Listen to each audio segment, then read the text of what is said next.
Man, you wouldn't believe it. But my girlfriend Vivian was absolutely drop-dead gorgeous.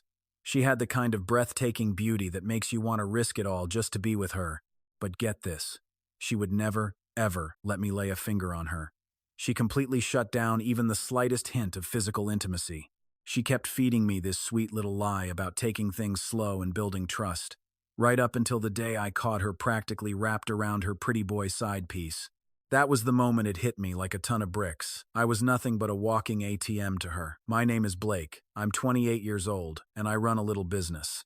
If you want to know exactly how little it is, well, let's just say that in this massive city, I own 2 entire floors of a prime downtown office building. 6 months ago, I was just hanging out at a dinner party hosted by a buddy of mine. That's when I first laid eyes on Vivian. This girl was an absolute vision, flawless, radiating this incredibly pure, elegant, and gentle aura that just drew you right in. She looked exactly like a freshly steamed, delicate little dumpling, fair-skinned, sweet, and honestly, completely impossible not to fall for. But that night, she just sat completely alone in the corner of the room. She was wearing this super simple, everyday dress that had actually faded a little bit from being washed so many times. She was nervously clutching a glass of orange juice, staying completely quiet the entire time and barely speaking a single word to anyone. My best friend Ethan leaned in close and whispered, "Man, this girl comes from a pretty modest background. She is sensible, grounded, and let's be real, absolutely stunning. You are always complaining about your life being way too dull and boring, so why not take a shot and get to know her?" I glanced over at her, and right at that exact moment, she happened to look up and lock eyes with me too. Her long eyelashes fluttered softly, and she panicked, immediately looking away as the tips of her ears flushed a bright, burning crimson. I just thought to myself, wow, she is incredibly sweet and well-behaved. She was so adorable that I had to make a move, and that is exactly how we ended up dating. From that day on, I made sure she was taken care of. I sent her $3,000 every single month on the dot for her expenses, and I completely covered her college tuition. Whenever I had free time, I would surprise her with nice little gifts, just because I wanted to see her smile. She was always super considerate too. She always made time on the weekends to grab dinner with me, and we would occasionally hit up the movies or go shopping together. Honestly, everything between us seemed completely perfect, except for this one little thing that always bothered me. In the entire 6 months we had been together, she had never, not even once, let me hold her hand. And believe me, it was not for lack of trying. One time, right after we finished dinner and were walking out of a restaurant, I naturally reached out to grab her hand. She immediately let out this soft little gasp. She hurriedly took a half step back, her entire face flushing a bright, burning red all the way down to her neck. "Blake, this is moving way too fast," she stammered out. I am still not used to it yet. Honestly, I just felt a little helpless at that point. We had already been dating for 6 solid months. Man, at this agonizingly slow rate, we could have finished a third of an epic fantasy journey. Then there was this other time she was riding in my car, and she accidentally drifted off to sleep right against my shoulder. I quietly looked down at her peaceful sleeping face, thinking about how incredibly warm and sweet the moment felt. But then, she suddenly snapped awake. She bolted upright like she had just been electrocuted. She started apologizing profusely, stammering, "Oh my gosh, I am so sorry. I really didn't mean to do that." And with that, she immediately shrank all the way back into the corner of the passenger seat. Her body was so incredibly tense, she looked ready to snap the seatbelt right in half. Seeing her act so skittish, I honestly didn't know what to do. I chuckled to myself, thinking that if she pressed herself any further away, she'd literally phase through the car door. Seriously, one more inch and she'd be rolling on the pavement. At first, I didn't think too much of her dodging me. After all, she was just a small-town girl who had recently moved to the massive city, and she had exactly 0 dating experience. It totally made sense for her to be a bit reserved and shy. Being modest and guarded is completely normal for a young woman, so I fully respected her boundaries. I'm not the type to rush things anyway. I just wanted to take it slow, you know? Build a rock-solid foundation for us. I had absolutely 0 desire to pressure her. But then, something happened last month that completely shattered everything I thought I knew. We were originally supposed to meet up so I could take care of paying her tuition for the upcoming semester. But out of nowhere, she bailed. She claimed she was totally swamped with classes and couldn't slip away. Since my schedule was wide open, I figured, why not just drive over to her campus? First, I really wanted to hand her that tuition cash in person. And, second, I had a huge surprise waiting for her. Tucked safely inside my trunk was that designer handbag we saw while shopping, the exact same one she couldn't take her eyes off of a few weeks ago. It was a chilly November day, and the college campus was absolutely gorgeous, covered in a thick blanket of golden ginkgo leaves. I parked right outside the academic building, chilled in my car, and shot her a quick text to see where she was at. I asked which hall she was trapped in, letting her know I'd swing by to pick her up. Literally a second after I hit send, my phone buzzed with an instant reply. She swore she was buried in assignments at the library, claiming she had a million things to do and told me not to make the trip over. Reading that, I slowly looked up and scanned my surroundings. The library was located all the way on the east side of campus, but my parking spot? It was dead center by the West Campus sports field. I glanced out the window and instantly caught a glimpse of something happening just a stone's throw away, right on a park bench by the field. Vivian was sitting there, wrapped in that cream-colored winter coat, the exact one I just bought her last week, only she was snuggled up nice and cozy in some other guy's arms. He had his arm wrapped tight around her waist, and she had her cheek pressed intimately against his chest. The two of them looked completely inseparable, like two little lovebirds glued at the hip. I just froze right there in the driver's seat, completely still. My phone was still gripped tight in my hand. The screen was still glowing with her text about being so swamped, laying out all her pathetic excuses right to my face. God, in that moment, the irony was just unbelievable. So, this was the busy schedule she was talking about. A moment later, the guy leaned down and tenderly kissed her forehead. Vivian looked up at him, a bright, radiant smile blooming across her face. That kind of vibrant, pure joy? I had never once seen that from her. Whenever she was with me, she was always so timid, walking on eggshells, playing the meek and submissive girl. It was only at this exact moment that it finally clicked. It wasn't that she didn't know how to smile. It was just that her genuine, happy smiles were never meant for me. I leaned back against my seat, quietly watching their little show play out for a full 30 seconds. There wasn't a single spark of anger in my chest, no sense of loss, no crushing heartbreak. Honestly, I just felt how utterly ridiculous the whole thing was. We had been dating for 6 months, and she had stubbornly insisted that even holding hands was crossing a line. Yet, here she was, turning right around to cuddle up like that with somebody else. In the end, it was never about her being young or easily embarrassed. She had just been keeping her guard up with me the whole time, playing the sweet, innocent girlfriend to my face, while secretly messing around with another guy behind my back. To juggle both sides so effortlessly, keeping two guys on the hook at the exact same time. If cheating was an Olympic sport, she'd take home the gold medal. I didn't storm out of the car to confront her or make a scene, and I didn't pull out my camera to snap some petty evidence either. Doing something like that, completely beneath me. Instead, I just unlocked my screen and scrolled through my contacts. I quickly found the number labeled as Vivian's roommate. I had added her last month during Vivian's birthday, back when her roommate was helping me set up the surprise party. When we first met, I had casually complimented her roommate's striking looks.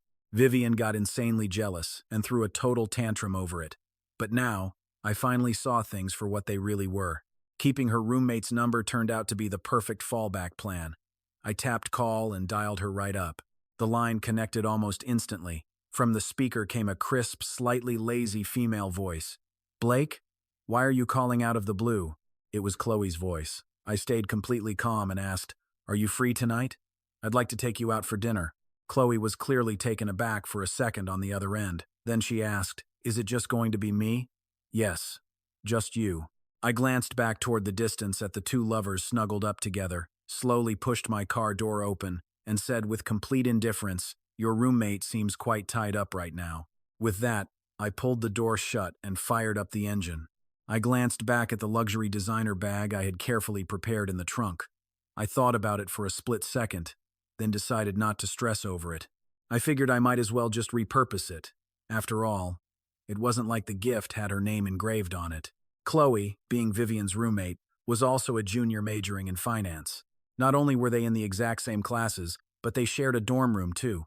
And honestly, the very first time I met Chloe, She left a seriously deep impression on me. She didn't have Vivian's soft, fragile girl-next-door look. Her sharp, delicate features carried this undeniably vibrant, magnetic aura. She could instantly command any room she walked into. Her eyes, especially, would curve into these lively little crescents when she smiled, yet hold a piercing, untouchable vibe whenever her face went blank. But the thing that stuck with me the most? Her fiercely free-spirited and totally unfiltered personality.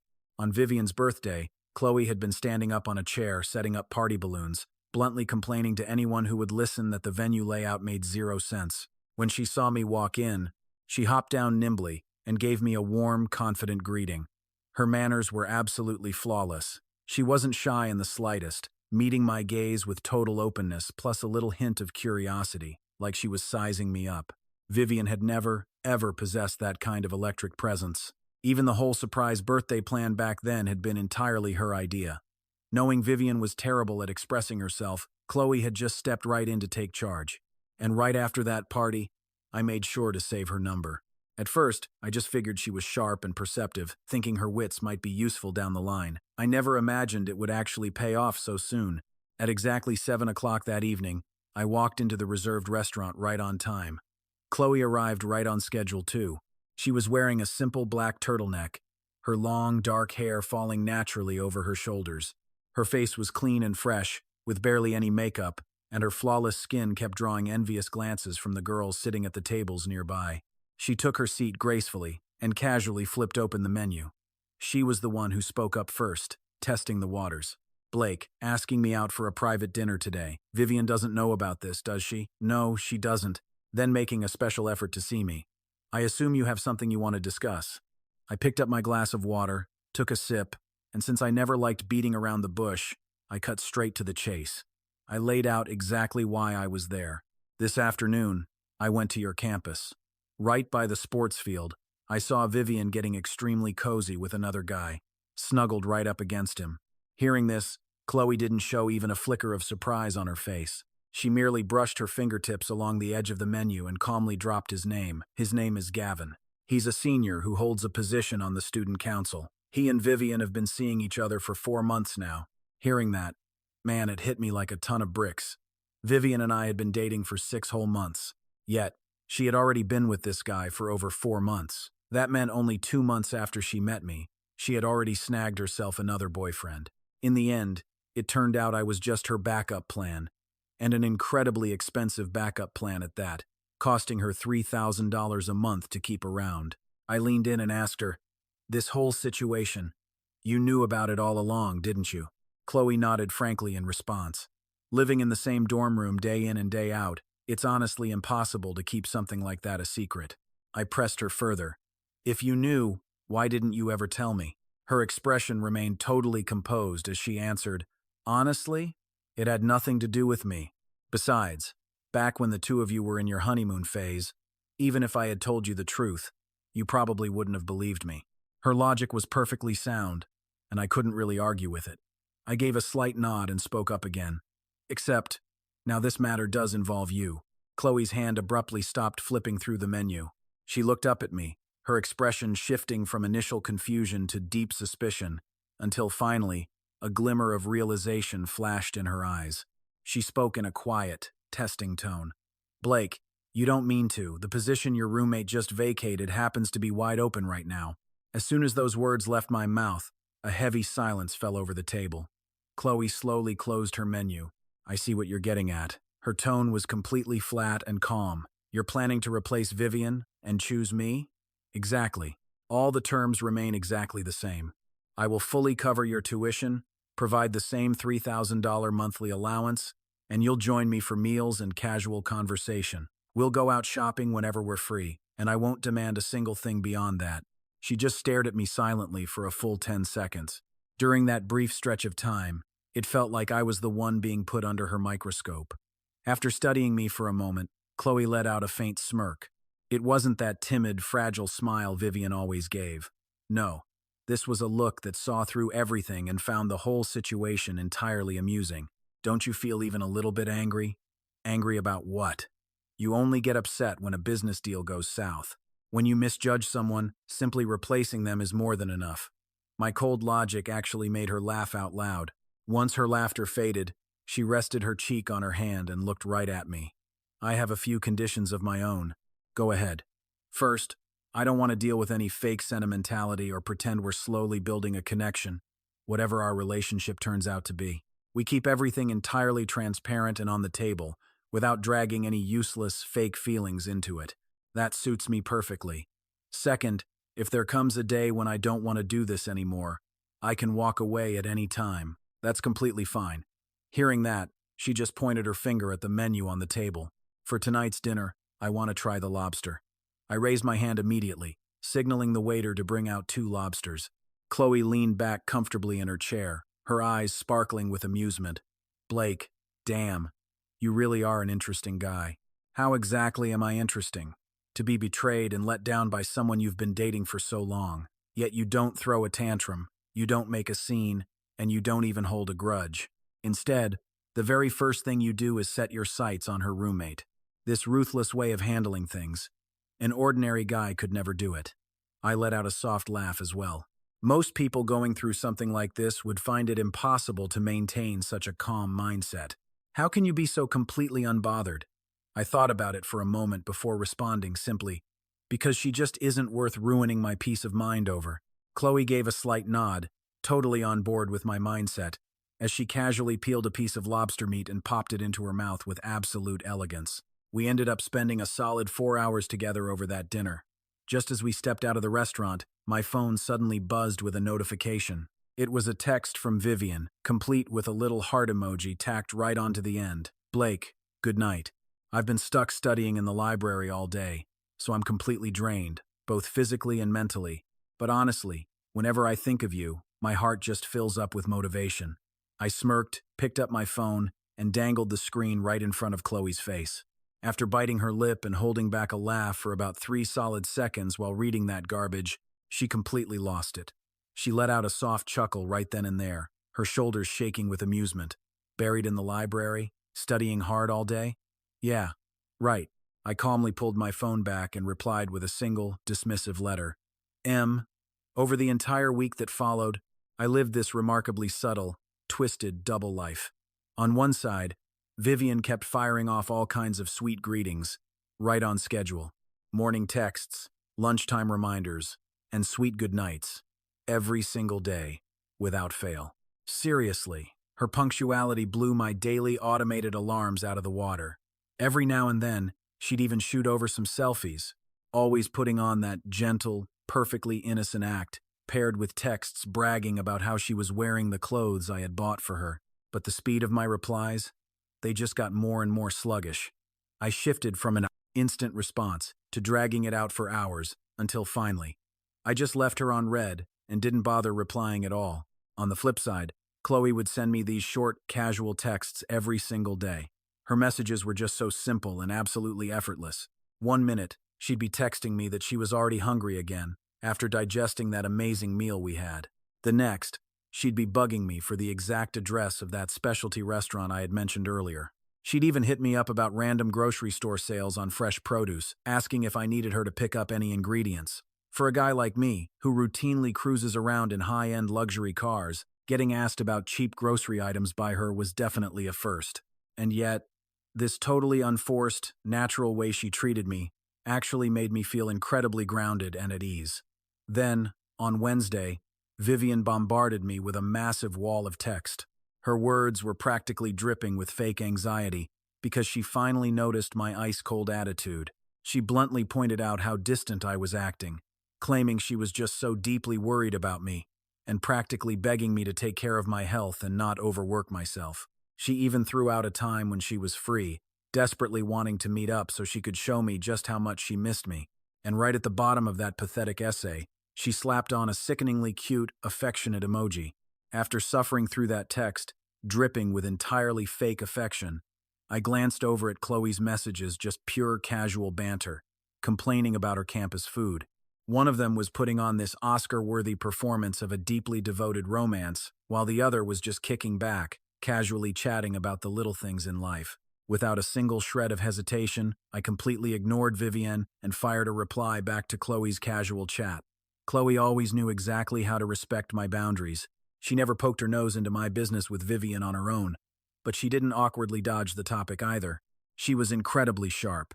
She knew perfectly well that until the ugly truth was dragged out into the light, playing it cool and keeping a low profile was our safest bet. As for whether I was going to tear the mask off and expose everything right this second, nah, I wasn't in any rush at all. Grab some popcorn, because this show was only just beginning. By Thursday afternoon, I had my assistant grab the designer bag I had specially prepared and hand deliver it right to Chloe at her campus. The kicker? That ridiculously expensive handbag was originally meant to be a gift for Vivian. The moment Chloe got her hands on it, she snapped a quick picture and sent it my way, bluntly telling me that the style was way too elegant and stuffy, and absolutely didn't vibe with her everyday outfits. She wasn't wrong.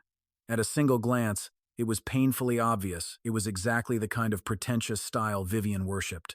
Damn. Chloe's intuition was terrifyingly sharp. Amused, I shot back a text asking what kind of style and brand she actually liked. She told me straight up not to waste my brain cells trying to guess. If she saw something she wanted, she'd just pick it out herself and send me the shopping link directly. No games. I laughed and agreed to her terms, telling her to just use that designer bag for hauling her everyday junk for now. Not even an hour later, she texted me again. Vivian had already spotted the bag and suspiciously tried to casually ask her where it came from. Chloe, cool as ice, had just casually brushed it off, telling her it was just a random gift from a regular friend. Vivian didn't suspect a damn thing. She even reached out, petting the leather and gushing over how delicate and beautiful the design was. Leaning back deep into my leather office chair, I let out a dark chuckle.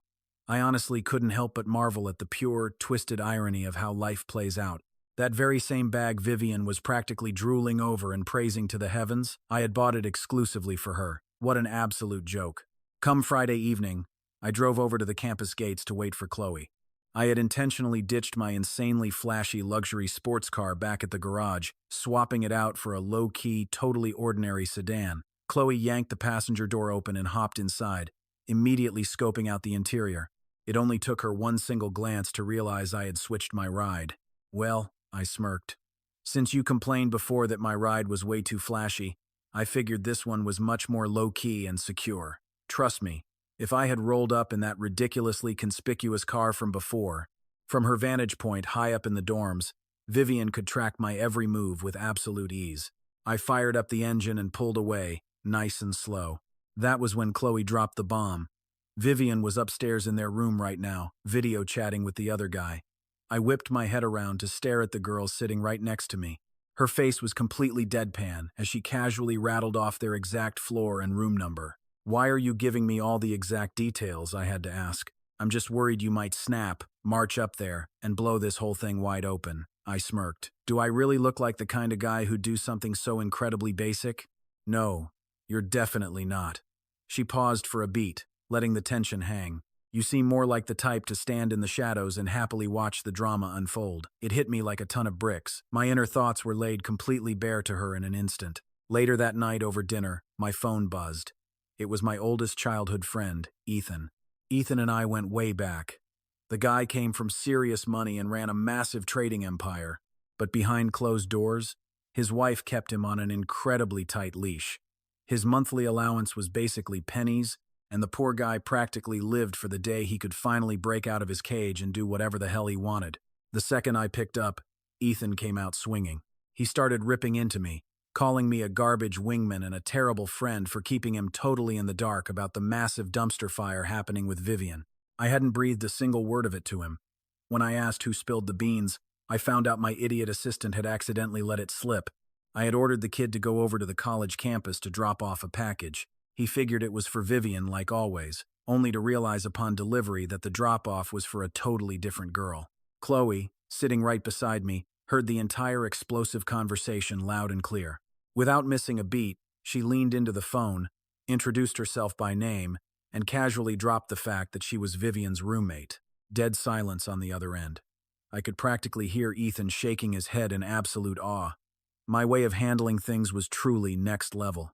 A week vanished in the blink of an eye, and the cracks in our seemingly perfect little charade started showing. Step one of my payback, her fixed monthly allowance.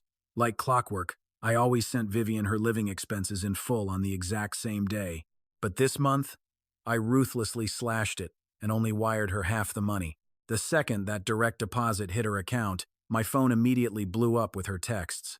Playing completely dumb, she frantically asked if there was some bank glitch, since her money was magically short by half. Then, true to form, she instantly pivoted. She played the sweet, innocent girlfriend, cooing at me not to stress about a thing. She swore she'd just tighten her belt and cut back on her daily spending, laying the thoughtfulness on incredibly thick.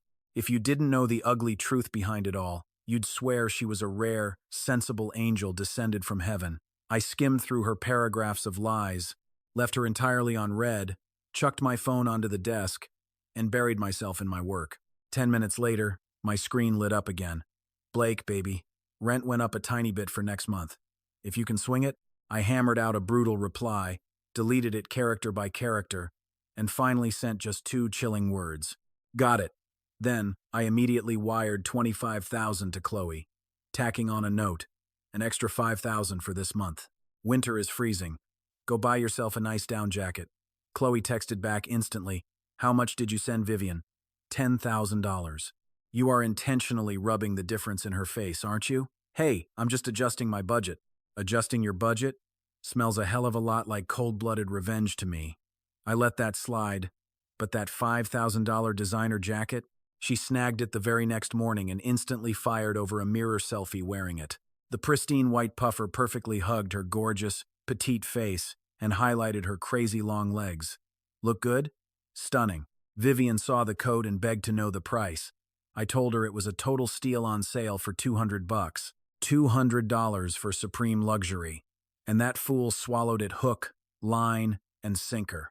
That is the absolute power of keeping them in the dark. Come the weekend, crack number 2 appeared. Vivian tried pulling me away for a romantic dinner, but I shot her down cold, told her I was way too swamped. And I was swamped taking Chloe out for that ultra-premium sushi she'd been begging for. Mid-bite, I pinged Ethan to crash our date. The guy practically sprinted out of his house, faking a business trip to escape his wife. The moment he hit his chair, he didn't even glance at the menu. His eyes locked straight onto Chloe. He gawked at her for a solid 3 seconds, slowly turned his head to me, dropped his voice to a dead whisper, and said with pure awe, Bro, you secured a massive upgrade. Chloe snagged a piece of salmon sashimi with her chopsticks, not even bothering to look up. Are you seriously comparing me to a damn graphics card? Ethan nearly choked, practically spitting out his tea. He quickly wiped his mouth, staring at me in pure disbelief. Blake, what exactly did the last one count as? He asked. I thought about it for a second and replied, just a probationary period. And this one? The evaluation phase for a permanent position, I said flatly. Chloe's chopsticks froze dead in midair. She slowly turned her head to glare at me, her expression a complicated mix of shock and annoyance. Blake, you are literally treating all of us like employees, aren't you? Not employees, I corrected calmly. Seriously, I see you as partners. Ethan immediately shot me a thumbs up. Now that is vision. That is real visionary thinking. Chloe angrily stuffed a piece of salmon into her mouth, chewed twice, and swallowed hard. Fine, partners it is. Then let me ask you a question as your so-called partner. When exactly do you plan on telling Viven the actual truth? The entire dining table instantly fell dead silent. I set down my chopsticks and answered her slowly. Whenever she figures it out on her own. But why wait for her to find out on her own? Because if I bring it up first, she will just cry. She will make endless excuses and apologize over and over again. And then what happens? Then I would have to waste my precious time dealing with her emotional baggage. It is just way too much of a hassle. Chloe stared at me for a long moment. Wow. When you are cold, you are truly, terrifyingly cold-blooded. Hey, I am not cold to you. You are not exactly warm and fuzzy either. Look, since we are partners, it is all about maximizing efficiency. Beside us, Ethan laughed so hard he literally slapped his own thigh. Brilliant.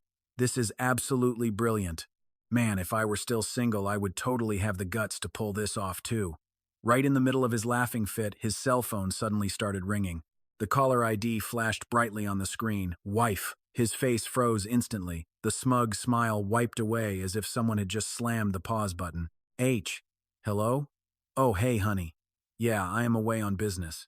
Right, just a quick business trip. Yeah, it is just me by myself out here. Okay, okay. I will be back home tonight. Hanging up the phone, his face completely deflated, looking like a sad, withered eggplant as he hung his head in absolute defeat. Chloe helpfully handed him a crumpled tissue. Hey, Ethan, do you need this to wipe that cold sweat off your neck? Later that day, on the drive back, I got a call from Vivian. Blake? Her voice trembled slightly, sounding more than a little anxious. Did you happen to go out to eat today? A classmate of mine just told me something. They said they saw a car exactly like yours parked outside a Japanese restaurant. I instantly slammed my foot onto the brake pedal. I seriously had not expected word to travel that fast. It was just a casual get-together with some friends, I smoothly replied. With Ethan? Yeah. Just the two of you? Well, karma really is a funny thing. Actually, there was another friend there too. What kind of friend? Her voice immediately tightened with suspicion. A guy? Saying it was a guy was not technically a lie. Ethan was, after all, indeed a guy. And as for Chloe, given her tomboyish personality, she kind of fit the bill too. On the other end of the line, Vivian clearly breathed a massive sigh of relief. Oh, that is good. Blake, just make sure to come home early, okay? Good night. I muttered a quick response and hung up the phone. Over in the passenger seat, Chloe was leaning all the way back, desperately covering her face with both hands while her shoulders shook uncontrollably. What exactly are you laughing at? She finally dropped her hands, her face flushed beet red from trying to hold it in. You really just called me a guy. She was laughing so incredibly hard that she could barely even breathe. Then came the third week of November, and that long-hidden ticking time bomb finally exploded right in our faces. The one who pulled the trigger was not me, nor was it Chloe. It was Vivian herself. The root cause of the whole messy disaster was surprisingly simple. She had sneaked a look at Chloe's phone. According to what Chloe told me later, she had gone to take a quick shower that day, accidentally leaving her phone sitting on the desk without locking the screen. Vivian casually walked into the room to grab a hairdryer and just happened to catch the phone screen lighting up with a new notification. It was a quick preview of a brand new text message, and the sender was none other than me. The preview simply read, "That coat for Saturday finally arrived. Go pick it up at the store." When Vivian saw that message, her hand completely froze on the hairdryer. And then, she crossed a line and did something she definitely should not have done. She picked up Chloe's unlocked phone and frantically scrolled through our entire chat history, reading everything from the very first message all the way down to the last. What exactly was hiding inside those chat logs? There were fancy restaurant addresses I had booked exclusively for Chloe, cute mirror selfies Chloe had sent me while trying on her new winter jacket, casual conversations about what blockbuster movie we were going to watch over the weekend, whiny complaints from Chloe about the dipping sauce being way too sweet at the hot pot joint I took her to, and my smooth replies promising to treat her to a much better place next time. Ironically, there was not a single explicitly flirtatious word to be found anywhere in that chat. There were no honeys, absolutely zero babies, and definitely no sappy "I miss yous." But anyone with half a brain looking at those logs would instantly realize the painful truth. My dynamic with Chloe was exactly the same as my relationship with Vivian. Chloe said she stepped out of the shower wrapped in a simple bath towel, pushed open the bathroom door, and froze when she saw Vivian sitting silently on her bed. Vivian was clutching the phone so tightly her knuckles were white, her face as dreadfully pale as a blank sheet of printer paper. "Vivian?" Chloe called out softly. Vivian slowly raised her head, her eyes completely bloodshot, lips trembling uncontrollably. With shaking hands, she held up the phone, pointing the glowing screen directly at Chloe like an accusation, and hissed out her words through fiercely gritted teeth. "Chloe, you better explain to me what the hell is going on here." Chloe just stood right where she was. She calmly glanced at her phone, then looked right back into Vivian's eyes. She told me later that her very first reaction was not panic, but an overwhelming sense of relief, like the other shoe had finally dropped. "Do you want the sweet lie? Or the ugly truth?" Chloe asked effortlessly. "The truth is, your man belongs to me now." Chloe snatched her phone right back out of Vivian's hand. She tried to play it cool, lying that I had just sent her a regular text message. "Take your pick." Vivian's tears started spilling over almost instantly. But Chloe told me something really interesting right after that. When she started crying, her first instinct wasn't to look at me, but to stare straight at her phone. "What do you mean by that?" She was literally debating whether or not to call you. Her first instinct wasn't to confront me, the so-called other woman, but to figure out exactly where you stood. Pretty smart, but honestly, Not smart enough. Because when that phone call finally came through, I was just chilling in my office, reviewing financial statements. I picked up the call. "Blake," she gasped, sobbing so hard she could barely even catch her breath. "How? How could you do this to me? I love you so much. How could you hook up with Chloe? How long have you two been sneaking around? Why? Just tell me why." I casually flipped a page of my report. "Vivian, you have your life, and I have my choices. It is only fair." The other end of the line suddenly went dead silent. Even her dramatic sobbing stopped completely, almost as if someone had grabbed her right by the throat. 5 seconds later, her entire tone changed. It shifted instantly from a tearful accusation to a super cautious probe. "What did you just say? What do you mean I have my life?" "Gavin." When I dropped that name, my tone was as flat as if I were reading items off a takeout menu. "The senior student.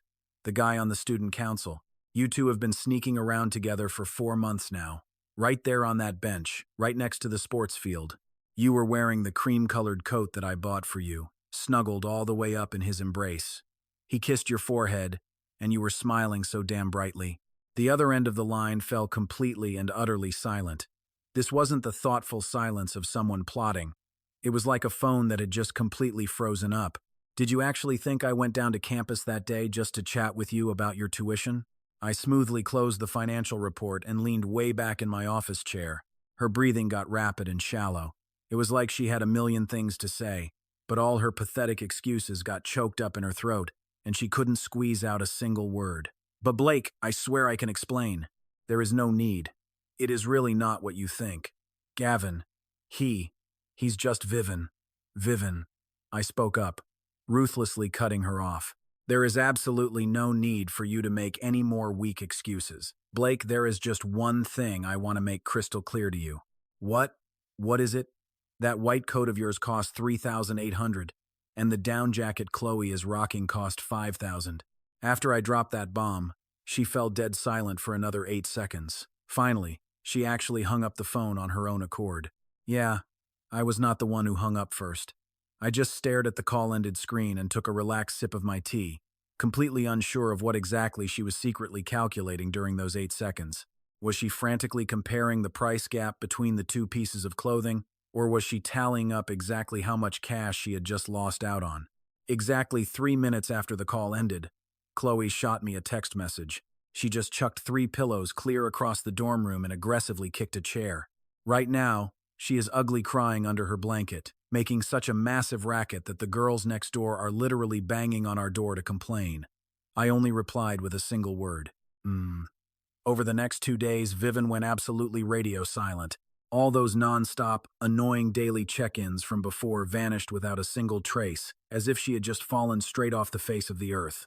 I honestly assumed she had finally come to terms with reality, intending for us to just have a clean, amicable break and leave each other alone moving forward. But to my utter surprise, she called me directly on the 3rd day.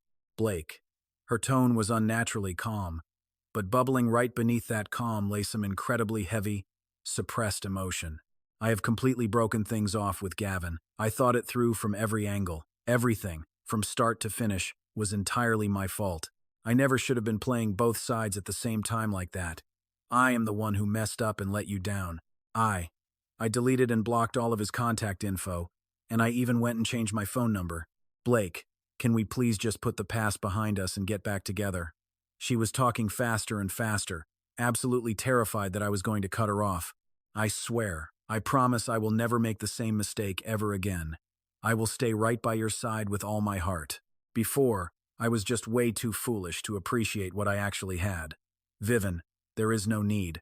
The breathing on the other end of the line hitched instantly. "What? What did you just say?" I said. "There is no need. There is absolutely no going back for us." Her voice gradually began to shake. Are you refusing to come back to me because of Chloe? This has absolutely nothing to do with Chloe. From start to finish, the problem lies entirely with you. But I have truly repented. I have completely cut all ties with him. Vivian, let's be real. The reason you dumped Gavin just now was never because you miraculously realized you did something wrong. The other end of the line went instantly, painfully silent. You just saw that his family background was totally ordinary and could not even come close to comparing to mine, so you chose to cut him loose. A faint, pathetic sob came through the receiver. My words were brutally blunt, but every single one of them was the absolute, unvarnished truth. If Gavin had actually come from a wealthy family, the one being tossed aside right now would undoubtedly be me. That is not what I was thinking at all. Oh, really? Then tell me, when you broke up with Gavin just now, what exact reason did you give him? She hesitated, dead silent for the longest time. I didn't push her for an answer, either. Chloe had already spilled the tea on all of this. Anyway, when Vivian dropped the breakup bomb, Gavin was completely blindsided, demanding to know why. She just flat out told him he couldn't give her the lavish life she desperately craved. To put it bluntly, she looked down on his dirt-poor background. Those harsh words instantly made Gavin snap. He caused a massive, humiliating scene right outside her dorm, screaming his lungs out. "Vivian, you'll regret this. Clinging to some rich guy's wallet will never buy you real love." And Chloe? She was standing right there on the balcony, soaking in the entire pathetic show, just leisurely munching on snacks while the spicy drama unfolded. "Blake, I really know I was wrong now. I regret it so much." Her miserable sobbing echoed through the phone once again. "Vivian, let's just let bygones be bygones. I'll still cover the rest of your tuition for this semester like usual, and I'll toss in one more month of living allowance as a parting gift. No, I don't want the money. I just want to stay by your side." If I had heard those pathetic words 6 months ago, I might have gone soft and caved. But now, the game had completely changed, and the past was dead. "You want to stay by my side? I'm truly sorry. But that spot, the one that used to be yours, it's already been filled. My new girl is way better suited for me in every single way. There's zero vacancy for you anymore." The second I said that, I hung up cold. Later that night, Chloe called, casually mentioning that Vivian had actually hunted her down. Chloe's tone carried a heavy hint of exhaustion. "So, what exactly did she say to you?" "She threw a fit, demanding I give you back to her, acting like it was completely natural, like you were just some object she owned. And how did you handle her?" "I shut her down. I told her you were never anyone's private property, and she was the idiot who tossed you away like trash." Hearing that, I couldn't help but chuckle softly. And then? What happened next? Oh, after the crying stopped, she started violently lashing out and blaming me. Her mood swings were totally out of control. I handed her tissues 3 separate times just to calm her down, but by the 4th time, she completely lost it and burst into fresh tears. The tissues were wiped out, so I literally grabbed a roll of toilet paper and shoved it at her. She muttered a thank you, then went right back to complaining and arguing. I leaned back on the plush sofa, closing my eyes with a relaxed, satisfied smile. "Blake, do you think treating my ex-roommate like this is just a little too ruthless?" "Yeah, I mean, you guys did live together and share a pretty close bond." Honestly, I knew all along she was playing both sides, but I kept my mouth shut. In a way, I guess that makes me a guilty accomplice. Her voice sounded exceptionally soft, a rare, vulnerable glimpse into her gentle side. "So, when you agreed to date me back then, it wasn't just for the cash and the luxury, was it? It was because you were carrying around a little bit of secret guilt, too." Chloe fell completely silent. "Hey, stop overthinking and stressing yourself out over this. Even if I never entered the picture, she was destined to cause this kind of messy drama sooner or later. If anything, I just sped up the inevitable. When you really break it down, it's no big deal. The whole situation was never that deep to begin with." A light, breathless chuckle came from her end of the line, followed by a quiet confession that made my heart skip a beat. "Blake, even when you're coldly calculating, it somehow feels incredibly genuine." For a split second, I froze, totally unsure if she was complimenting me or just mercilessly teasing me. But on second thought, why overanalyze it? Hell, maybe even Chloe herself didn't quite know what she meant by it. Chapter 7. I genuinely thought this whole pathetic storm had finally blown over. I figured that after totally cutting ties with Vivian, life would slide back into a quiet, steady peace with Chloe right by my side. But I completely underestimated Gavin as the ultimate wild card. Fast forward to Wednesday afternoon. I was chilling in the coffee shop just below my office, waiting for Chloe to wrap up her college lecture so we could grab dinner. I was casually scrolling on my phone to kill time when, out of the corner of my eye, I caught a sketchy figure pushing open the front door. He was tall and scrawny, buried under a cheap, pilling gray hoodie. The beaten-up sneakers on his feet were yellowed and completely worn down. After aggressively scanning the shop, he made a beeline straight for my table. "Are you Blake?" I slowly lifted my gaze to meet the guy looming over me. He looked to be around 22 or 23, totally average, with a messy mop of hair that desperately needed a cut. He was trying way too hard to look tough, but his eyes, they were darting around in absolute panic. "Can I help you with something?" "My name is Gavin," he barked, deliberately raising his voice and making half the cafe turn and stare. I just picked up my coffee, took a slow sip, and casually asked if he wanted to sit down and talk. My icy calm instantly derailed all that aggressive momentum he had tried so hard to build up. "You don't need to act so damn unbothered," he snapped, practically sweating as he clung to his crumbling bravado. "Stealing another guy's girl just because you've got family money?" "Hold on," I snapped, cutting him right off. "Who exactly is this girlfriend you're going on about?" "Vivian, obviously. If that's the case, you two called it quits a long time ago." Gavin choked on his rage, totally speechless. The hard truth was, Vivian had dumped him of her own free will. "Even if we broke up, the blame still falls on you," he argued.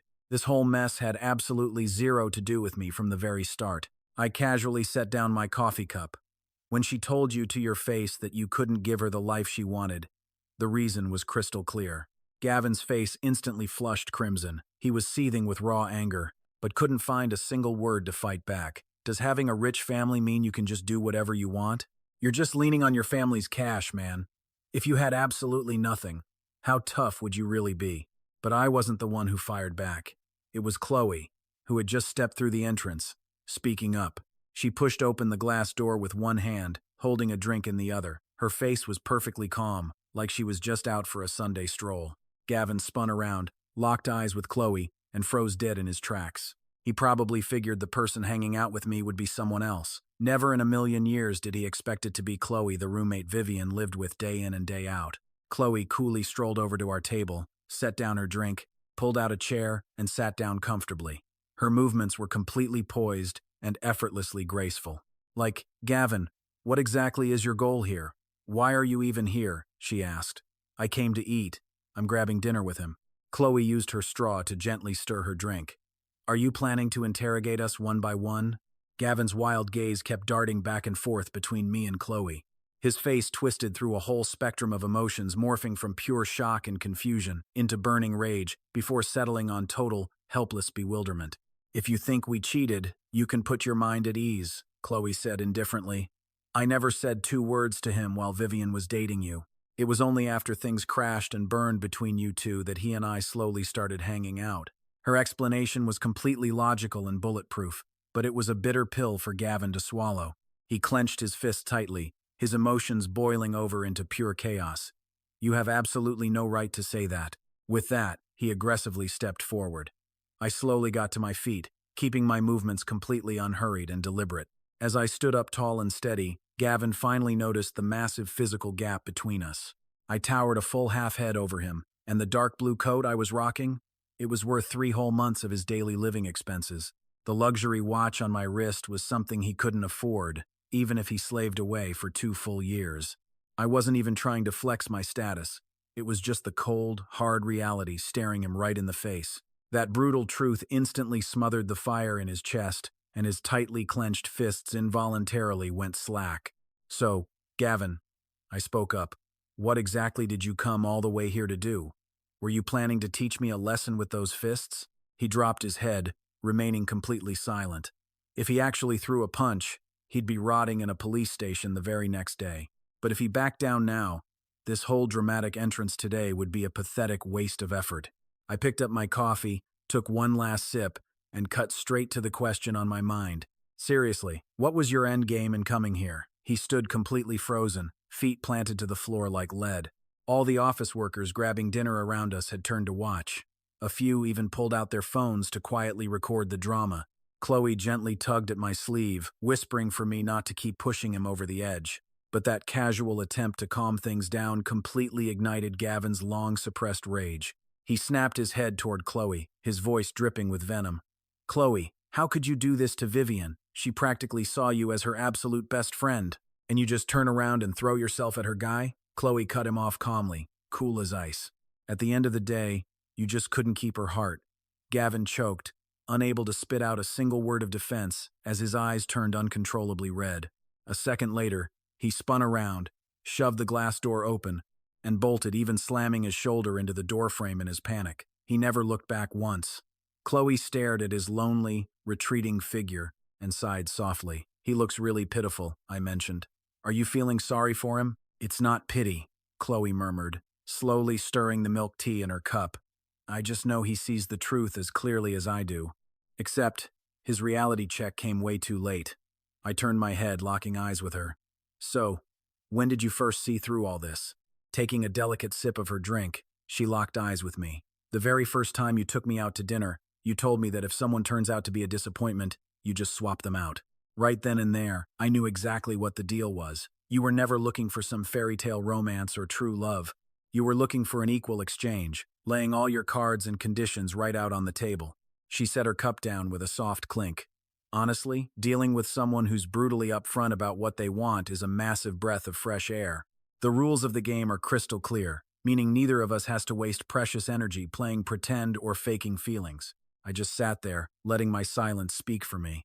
But deep down, I couldn't help smiling. Every single dollar of that monthly allowance I gave her was proving to be exceptionally well spent.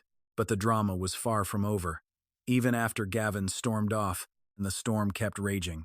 It turns out our explosive little coffee shop showdown had been secretly recorded by some nosy bystander. The 30-second clip was shot from far away, shaky and blurry, but it perfectly captured every agonizing second of our chaotic three-way confrontation. The video hit the web with totally twisted captions, painting me as some arrogant rich jerk forcing himself on a poor student's girlfriend, all while shamelessly flirting with her roommate right in public.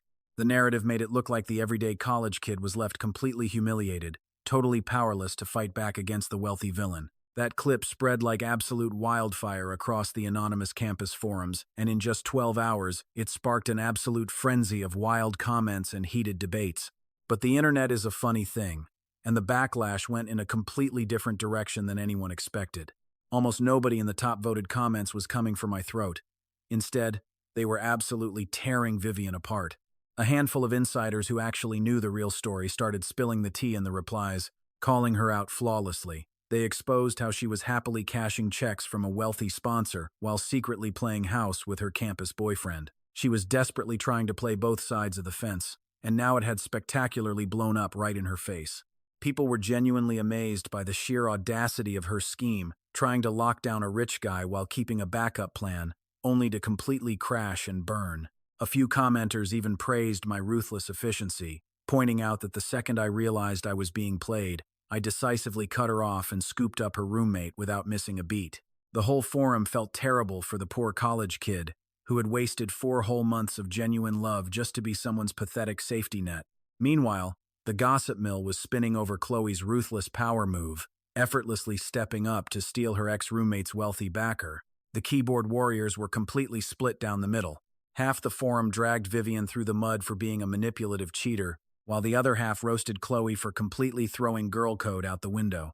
Shockingly, I made it out completely unscathed, mostly because I barely said a word in the video and actually offered the poor betrayed boyfriend a seat. Word of her public execution quickly reached Vivian. Chloe, practically eating popcorn, kept texting me real-time updates on the campus chaos. The moment Vivian saw those vicious comments, she lost it, pacing around her dorm room like an absolute nervous wreck.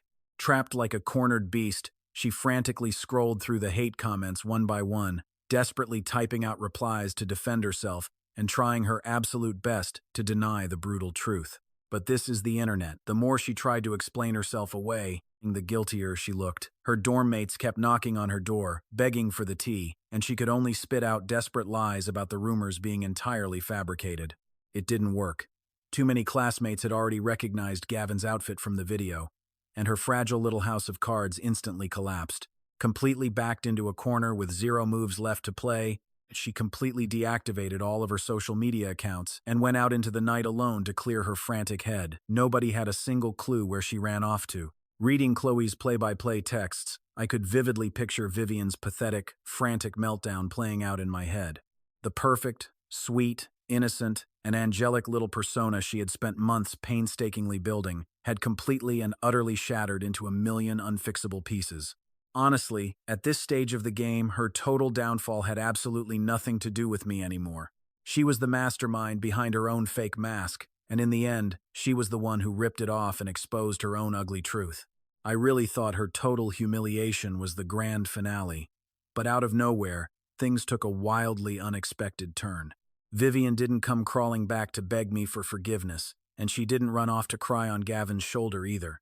Instead, she marched straight into the university's department office and officially reported Chloe for inappropriate financial arrangements, accusing her of trading favors for cash and ruining the moral purity of their precious campus.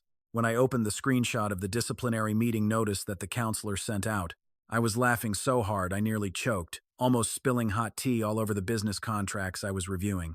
Chloe, however, didn't even blink. She just casually forwarded me the evidence with one ice-cold text. I can't believe this desperate girl actually snitched on me, but she completely forgot one major detail. Smirking at my screen, I typed back, "Oh? And what crucial detail is that? She's been secretly milking you for cash this whole time, too." I couldn't help but burst into laughter. "So, how are you going to handle this?" Chloe just smirked. "Oh, I'll go to that meeting, and I'm laying all my cards on the table. I've already pulled the receipts for our bank transfers, and while I was at it, I compiled a neat little breakdown of all the cash you've been sending her. After all, since every single dime came from the exact same bank account, man, let me tell you, at that moment, I realized just how awesome it is to have a sharp, perceptive girl by my side. It saves so much headache. Without me even having to lift a finger or coach her, she had already cooked up an absolutely flawless counterattack. The next day, Chloe strolled into the counselor's office right on the dot. Vivian was already there, sitting stiff as a board. She looked pale, completely on edge. The second she saw Chloe walk through that door, Vivian grabbed the hem of her shirt, clutching it for dear life. The counselor, playing the fair and neutral judge, got straight to the point. "Miss Chloe, another student reported that you're involved in some shady financial transactions. Do you have anything to say to explain yourself?"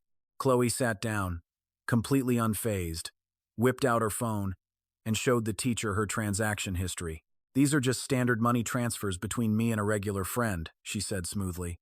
"Whatever we do in our private lives is our business, and it has absolutely zero to do with my studies or campus life." After skimming the records, the counselor turned to Vivian, asking if she had any actual proof to add. But right as Vivian opened her mouth to play the victim, Chloe hit her with the ultimate combo. She pulled out a freshly printed bank statement she'd prepared in advance. It laid out everything in black and white over the past 6 months, exposing all my monthly transfers to Vivian, with amounts ranging from $10,000 to $20,000. Chloe slid the paper right under the counselor's nose and calmly dropped the bomb. "Counselor, these are the receipts of long-term payouts made to Vivian from that exact same person. So, if my financial transactions are suddenly a problem—" She locked eyes with a completely panicked Vivian. "Then what do you call her accepting all this cash for months on end?" The counselor's face totally dropped. After taking a hard look at the statement, the counselor glared at Vivian. Vivian's lips were quivering out of control.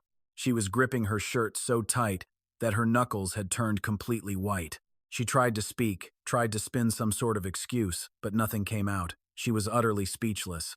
Realizing the mess she was sitting in, the counselor quickly stepped in to do damage control.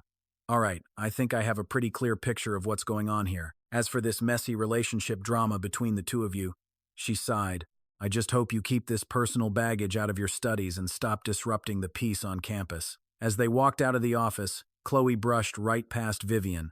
Out of pure desperation, Vivian reached out and grabbed Chloe's sleeve, hissing through her teeth, "Why are you targeting me like this?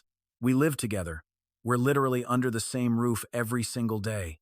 Why did you have to go and steal my man?"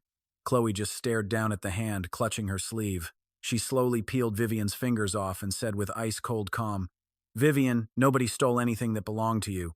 You're the one who threw that relationship in the trash with your own 2 hands." Leaving that mic drop hanging in the air, she turned on her heel and walked away, and the heavy office door clicked shut behind her, leaving Vivian standing there, completely alone in the dead-silent hallway. The sunlight poured in through the window, hitting her face and highlighting the dried-up tear stains streaked across her cheeks. Honestly, I thought after the counselor stepped in, this whole crazy storm would finally blow over. Vivian's petty scheme had blown up in her face, Chloe walked away without a scratch, and everyone was supposed to just go back to living their regular lives. But while some people seem to bow their heads and back down, in reality, they're just hiding in the shadows, quietly plotting their next revenge. Cut to 2 weeks later, on a Saturday night. I took Chloe out to a newly opened specialty restaurant to grab dinner with my best bro, Ethan. This time, Ethan actually brought his wife along, mostly because he'd completely run out of good excuses to sneak out on his own. Luckily, Ethan's wife was super chill and full of energy, and she instantly hit it off with Chloe. They just wouldn't stop chatting. Even though they barely knew each other, there they were, bonding over how insanely rigged the final boss in Black Myth Wukong was. Ethan and I just sat across the table, watching our girls geek out over video games like old friends. Ethan leaned in, lowering his voice. Bro, I gotta say, the girl you've got now? 1,000,000 times better than your last one. How so? I asked. Man, whenever Vivian ate with my wife, she'd just sit there like a robot, nodding and faking her smiles. After just a brief moment together, she already gets along perfectly with my wife. And you know how it is, Ethan whispered. My wife rarely goes out of her way to be friendly with anyone. I just smiled at his comment and turned my head to look at Chloe. Right now, she was treating her chopsticks like a game controller, using the soy sauce dish on the table as a joystick to show off some crazy parrying move. Ethan's wife was absolutely hooked, watching her with total delight and fascination. I just kicked back and let the two of them vibe and have fun. But then, out of the corner of my eye, a figure appeared at the restaurant's entrance. She was wearing an elegant white dress, her makeup flawless, and her hair curled to absolute perfection. It was obvious she had spent hours carefully getting ready for this little ambush. Yep, the person walking in was none other than Vivian. She scanned the entrance for a few seconds before locking eyes with me and walking straight toward our table. I just tapped my fingers lightly against the table, keeping my face stone cold and perfectly calm. Chloe noticed the uninvited guest too. She paused for a split second, shrugged, and calmly went right back to munching on the shrimp in her bowl. Vivian walked over and stood right across from me. Blake, she whimpered. Her voice was soft, her eyes rimmed with red as she fought back her tears. A frail, tragic smile hung on her face as she desperately tried to hold on to her last shred of dignity. I put my chopsticks down. Vivian, what brings you here? I asked flatly. I came here specifically to talk to you, she replied. She lowered her eyes, her fingers nervously tightening, to look you in the eye and say, I am so sorry. Her eyelashes fluttered softly as she played the victim. Everything that happened before, it was all my fault. I shouldn't have been playing both sides and cheating on you. And I definitely shouldn't have reported Chloe in a moment of pure stupidity. All the blame falls on me. The soft restaurant lighting hit her face perfectly, making her look incredibly fragile and heartbreakingly beautiful right now. It was exactly the kind of pitiful look that would make any normal guy's heart melt on the spot. Ethan's wife glanced between me and Vivian, totally lost. Ethan quickly kicked his wife's foot under the table, giving her the universal sign to keep quiet. I accept your apology, I said without missing a beat. Now that you have said your piece, is there anything else you want? She took a deep breath, like she was making some monumental decision. Blake, I know you are with Chloe now, but in my heart, I truly love you. It is not that I am greedy for your money. I just miss how you used to pamper me and take care of my every need. I have never felt that kind of warmth anywhere else. Her voice started cracking, heavy with dramatic sobs. If you are willing to give me just one more chance, I won't ask you for a living allowance ever again, and I will find a way to handle my own college tuition. I am completely willing to work part-time jobs. I just want to go back to being by your side. Vivian, I spoke up, slicing right through her act. Calm down and really think about what you are saying. You claim you don't care about the money, but when you ruthlessly dumped Gavin, it was entirely because you looked down on his ordinary family background. You sit there and say your heart and mind are completely wrapped up in me. Yet, in all the time we dated, you never once let me get physically close to you. You say you are ready to throw away all material things just to see me. Yet here you are, carefully dolled up in a brand new, expensive dress for this little performance. She slowly lowered her head, her fake confidence totally shattered. Vivian, let's just cut the crap. You coming here today isn't out of a sincere desire to apologize. You just showed up hoping to manipulate your way back into my life. Instantly, all the chatter and noise in the restaurant seemed to vanish into thin air. Vivian stood completely frozen, her posture shrinking back like she had been slapped. Her fingertips hung at her sides, trembling uncontrollably. Chloe stayed silent through the whole show. She just watched from the sidelines without dropping a single word, quietly setting down her bowl and chopsticks. Vivian stood there in deafening silence for 10 long seconds before forcing out a pathetic, strained smile. I will be leaving first then." She spun around and walked away, the hem of her dress fluttering gently. She tried to keep her posture straight and her pace steady as she retreated. She marched all the way out of the restaurant's main entrance and disappeared into the dark night. The glass doors slowly slid shut behind her. Through the window, I watched her stand all alone under a streetlight on the sidewalk, lingering for a few seconds before suddenly burying her face in her hands. Her shoulders shook nonstop as she quietly sobbed, finally letting all her suppressed emotions pour out. The glowing streetlight cast her lonely shadow onto the pavement, stretching it out exceptionally long. I calmly pulled my gaze back and looked at the people sitting at my table. Ethan's wife was still frozen in place, her jaw basically on the floor in pure shock. Ethan awkwardly cleared his throat and shoved his face into his food to hide the tension. Chloe just stared at me quietly for a long time, picked up her water glass, and took a slow sip. "Blake, you are seriously cold-blooded," Chloe remarked. But in my mind, every single word I said was the brutal truth, without a single shred of a lie. There is absolutely nothing wrong with the words themselves. She set down her water glass with a heavy clink, staring right at me. "But every single word you say is sharp and precise, exactly like a surgeon's scalpel. The problem is, being that brutally honest pierces a person's heart way too deeply for them to ever recover." I stayed completely silent, not offering a single excuse. Beside me, Ethan's wife leaned in and whispered to him, asking if Vivian had actually pulled off all those toxic stunts in the past. Ethan gave her a quick rundown of the whole twisted history. He explained how Vivian played both sides like a pro-leeching financial support from one guy while intimately sleeping with another, and then maliciously framing her own roommate when the ugly truth finally blew up in her face. The second she heard the real story, Ethan's wife instantly wiped any trace of sympathy from her face and went right back to focusing on her dinner. Chloe slid a plate of freshly cooked shrimp right in front of me. "What is wrong?" she asked. "Why did you suddenly lose your appetite?" Honestly, the tension from earlier just made the room feel incredibly heavy. I sighed, got to work peeling a shrimp, and dropped it right into her bowl. She stared down at the shrimp for a second, then looked back up at me with this strangely hard-to-read expression. "Did you use to peel shrimp for Vivian too?" "Hell no," I replied. She was way too timid for that, always walking on eggshells and overthinking every little thing. Even when we grabbed food together, she would absolutely never let me touch her bowl or her chopsticks. Chloe froze for a split second, then casually picked up the shrimp and popped it in her mouth. "Well, I am certainly not that prissy or insecure," she smirked. With a flick of her wrist, she gestured for me to keep peeling. After that whole mess, our daily lives slowly went back to normal. Vivian actually went out of her way to request a dorm transfer. She packed up her bags, moved far away from her original room, and settled into a totally different building across campus. She even reactivated all her old social media accounts. But her posts were no longer those heavily filtered, glamorous selfies. Instead, it was all this fake, wholesome aesthetic about reading, morning jogs, and cooking. Once in a while, she would even throw in some cheesy motivational quotes, hyping herself up about letting go of the past and moving forward.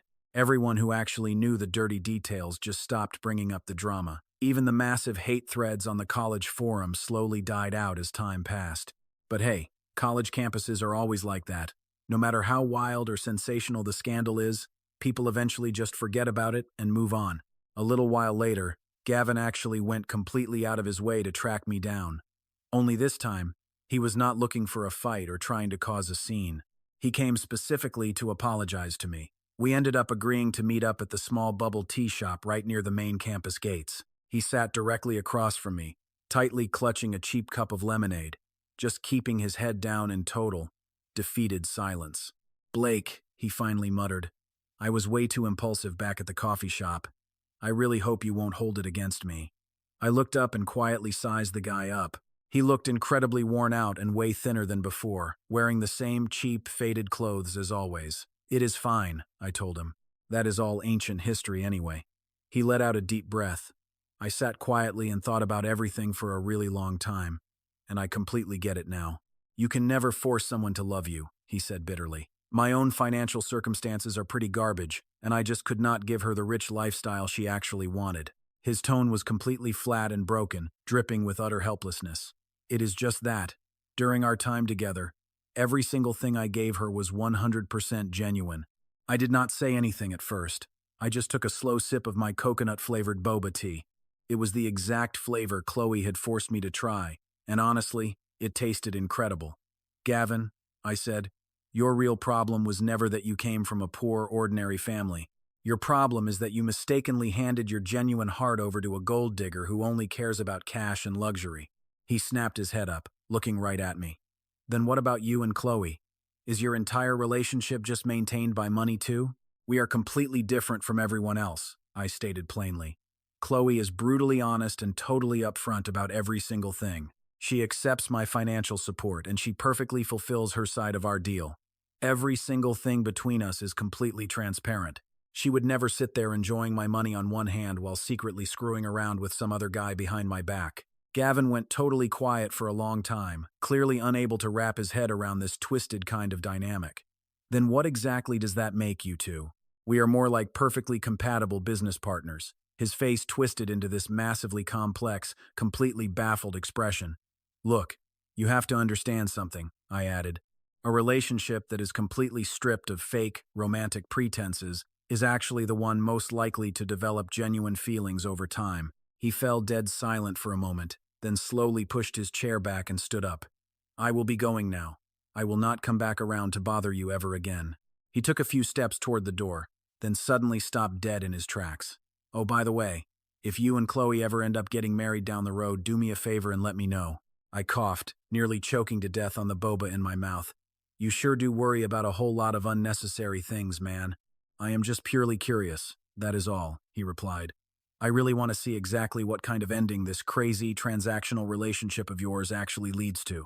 Barely 5 minutes after Gavin walked out, Chloe rushed into the shop and slid into the booth right across from me. Without asking, she grabbed my bubble tea and took a huge sip. Gavin was literally just here, I mentioned. Yeah? Well, he came specifically to apologize, and he actually ended up giving us his blessing. Chloe used her straw to gently poke at the tapioca pearls at the bottom of the cup. Blessing us to find happiness together? She murmured softly. She slowly raised her eyes to meet mine, flashing a teasing look that masked a tiny, undeniable trace of uncertainty. Chloe, I called her name out softly, locking my gaze on hers. You set a firm rule between us before, saying that if there ever came a day you did not want to do this anymore, you could just walk away at any time. Yeah. So what if I am? I plan to completely modify that agreement. She pulled the straw from her cup, playfully twirling it between her fingertips. So, what exactly do you want to change it to? I pondered for a brief moment, then spoke slowly and deliberately. Change it to this. If your heart truly doesn't want to leave, then we stay together. We look after each other, forever. Chloe gazed at me in absolute silence for a long time. Then, she slid the straw right back into her cup. Are you confessing your love to me? It doesn't exactly count as a confession, I teased gently. I'm just establishing a brand new agreement for the future of our relationship. She instantly burst into a genuine, hearty laugh without a single shred of self-consciousness, her bright eyes curving into happy crescent shapes. Fine. Then I'm adding a brand new condition too. Go right ahead. From now on, for every single meal, you have to peel at least 5 shrimp for me. Why don't you just have me start a whole shrimp farm instead? Hey, that works too. You can raise some koi fish while you're at it. It'll bring us some much-needed good luck. I leaned back lazily against my chair, just quietly gazing at the beautiful girl sitting right in front of me. The bubble tea shop's window was fogged over with a thin, misty layer of condensation. Outside, the streetlights glowed brightly, illuminating a busy street packed with students hurrying past in the night. Chloe playfully reached out her finger and started drawing a little shrimp directly into the foggy condensation on the window pane. The lines were messy, and the overall shape was totally bizarre. She even added way too many legs, and the tail was somehow drawn shaped like a flower. Guess what I drew? I honestly can't tell. The shape is way too weird. It actually looks more like a bizarrely deformed little rabbit. Chloe instantly pouted, looking totally displeased. Blake, you are way too much. Fine then, let's cut your peeling quota down by 2 shrimp. Wait, What happened to the 5 we just agreed on? We're cutting back the budget now, mister. The client reserves the right to make adjustments completely on her own. I didn't say a single word to answer her. Instead, I just reached out my hand and slowly drew a box right next to her goofy little shrimp. Inside that box, I carefully wrote the word, home. Chloe stared at it intently, her fingers gently twiddling under the table, while the tips of her ears quietly flushed a deep crimson. She quickly turned her head away, doing her absolute best to pretend she didn't care. What kind of messy home did you even draw? Can't you tell? I can't tell at all. It just looks like a boring, regular storage locker. I couldn't help myself and let out a soft, warm laugh. Right there on the glass window, sitting right next to the crooked little shrimp, there was now a perfectly square little home. The cool condensation on the window pane slowly started to dissipate, and our little hand-drawn marks gradually began to fade away into nothing. But honestly, that didn't matter one bit. We would have plenty of time ahead in our lives to slowly, beautifully sketch it out together.